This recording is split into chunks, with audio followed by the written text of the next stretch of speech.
Hi everyone, this is Jem and welcome back to my YouTube channel. At ito na nga ang post ng Vitamilk, load up for National Chocolate Milk Day. Uy wow, may National Chocolate Milk Day pala. At ngayon pala yun at sayang na ako nakabili ng chocolate milk. Sana celebrate ako na. Anyway, ayun na, napaka-cute na si Barbie at si David for Vitamilk. At next naman ay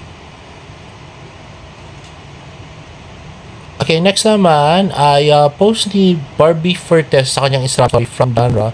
Ayun nga, meron sigurong endorsement shoot si Barbie Fortesa. So, wala pa tayo masyadong info about this. At next naman ay eto na nga. So, Instagram story ni David Licauco, Bench Shoot of Asia, basketball exhibition game that is on October 26, 2025, SM Mall of Asia Arena, 5 p.m. Ayan na nga. At all-star siya, guys, no?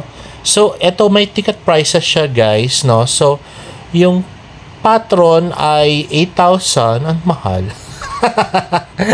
Yung lower box ay 3,300. Upper box ay 2,200. General admission ay 800. Tickets on sale soon. Buy your tickets at SM Tickets.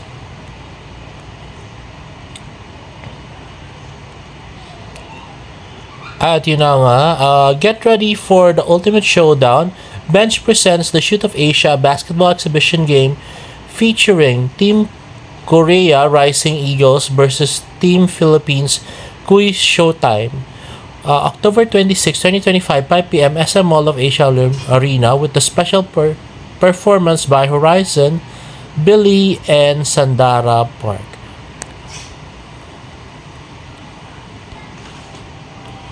Ayun, at ito nga yung mga maglalaro. So, nandiyan si Bong Navarro, si Jong Hilario, si Billy Crawford, si David Licauco, si JC De Vera, Wendell Ramos, Ronnie Alonte, second cousin ni Barbie, at si Dustin Liu, Arthur Neri, Ian Perez, Adi Garcia. Tapos yung dalawa sa baba, hindi ko masyadong kilala sila, guys. No? Anyway, next naman ay post ng Jamie Public Affairs, Love Conquers All, Barbie Fortesa. Nagbahagi si Barbie Fortesa ng kanyang mga natutunan sa special anniversary episode ng Wish Ko Lang. Abangan ang part 2 ng special episode ng Wish Ko Lang ngayong Sabado sa GMA. Let's watch this. Hello mga kapuso! Ako po si Barbie Fortesa, ang gaganap bilang si Clara sa Wish Ko Lang Anniversary Special entitled Blood Control.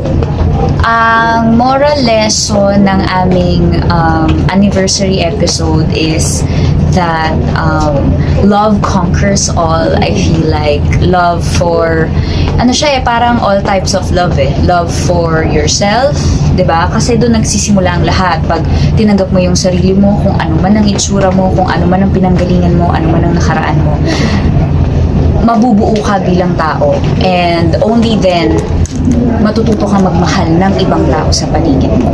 So, mga kapuso, iniimbitahan ko po kayo to celebrate with us sa aming anniversary ng Wish Ko Lang, and please do watch our special episode.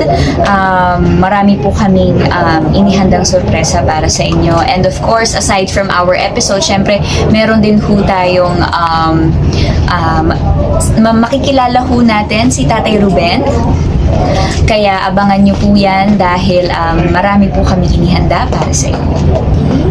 May kahilingan ka ba? I-manifest na yan sa Wish Ko Lang. Ayun na nga. So, ayun na nga.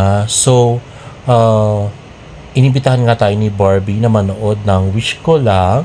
At ito na yung mga favorite kong parts ng episode na pinanood ko kanina. So, mga nakakilig na parts ni Sam at saka ni Barbie to. Let's watch this. Ang laki! Ano to? Bakit tayo nandito? Ano meron? Pangarap mo magka-shop, diba? Gusto ko matupad mo lahat ng yun. Dahil mahal kita, Clara. Wow. Ay, naku. Grabe, Samuel.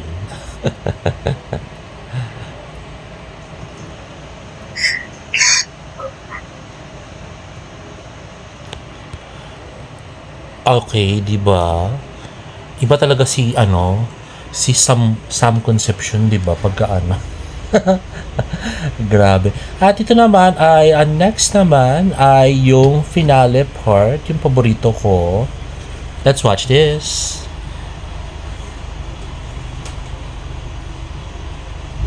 Nako. Clara, Wow. Hala. simple lang tong sising na nabili ko. Pero ang pagmamahal ko sa'yo, walang katumbas na pera. Wow. Clara, will you marry me? Grabe. Proposal pala ito. So, ang dami na propose kay Barbie. Grabe. Ay, nako. Kilig ako.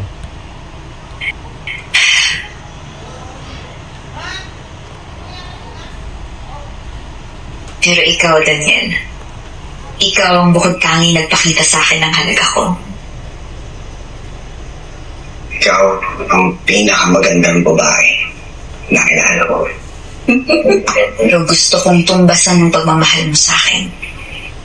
Kaya oo, Daniel. Ay, wow. Oo.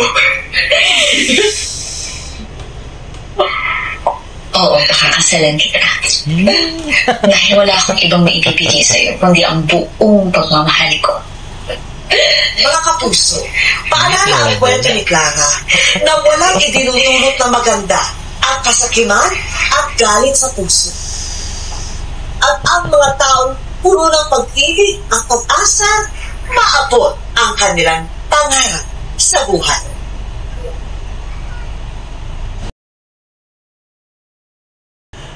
At ayun na nga, napakagandang episode ng Wish Ko Lang. At grabe, no?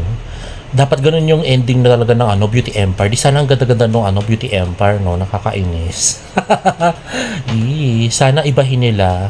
Di ba sabi nila iba yung ending ng Beauty Empire sa TV? So sana talaga, Noreen Migoy yung ending sa sa TV. Iba yung sa iba yung sa View. Kasi di ba wala ngang character development yung si Javier. Bakit siya yung naging endgame Parang tanga lang, di ba? Siningit-singit lang tapos siya yung endgame agad. Ano ba yun? Anyway, guys, if you like this video, please give it a thumbs up and please subscribe to my YouTube channel for more bird updates. See you in my next vlog. Bye!